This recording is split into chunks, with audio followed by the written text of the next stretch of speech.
Okey, hai semua. Saya tunjukkan sekali lagi tutorial video AI 8 saat menggunakan Google Vids. Macam biasa, saya pilih Animate an Image. Saya upload image yang telah saya jana menggunakan Gemini dan saya upload masuk image di sini. Okey, part ni yang paling penting. Prompt. Apa dialog yang awak nak type? Apa teks yang awak nak gunakan?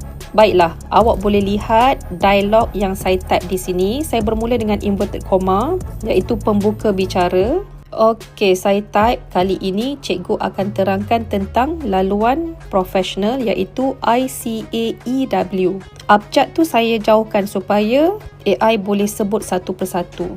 Institute of Chartered Accountants in England and Wales. Kemudian saya tutup inverted comma. Saya tambah prompt menggunakan bahasa Melayu yang tepat. Prompt ni sangat penting. Kita nak elak supaya keluar versi Indonesia. Dan saya tambah lagi, suara yang akan keluar nanti ala-ala cikgu sedang memberi maklumat. Saya type, wanita ini kelihatan ceria dan profesional. Okey, itu antara prompt yang biasa saya gunakan bila saya nak buat konten berkaitan penerangan maklumat atau saya nak memperincikan sesuatu info. Okey, bila awak dah siap type prompt, okey, awak klik generate.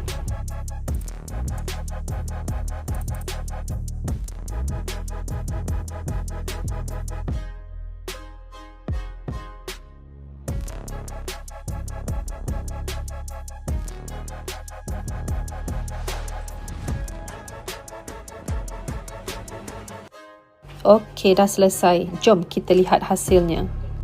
Kali ini, cikgu akan terangkan tentang laluan profesional iaitu ICAEW, Institute of Chartered Accountants in England and Wales. Apa yang best? Janaan video ni free sahaja. Best kan?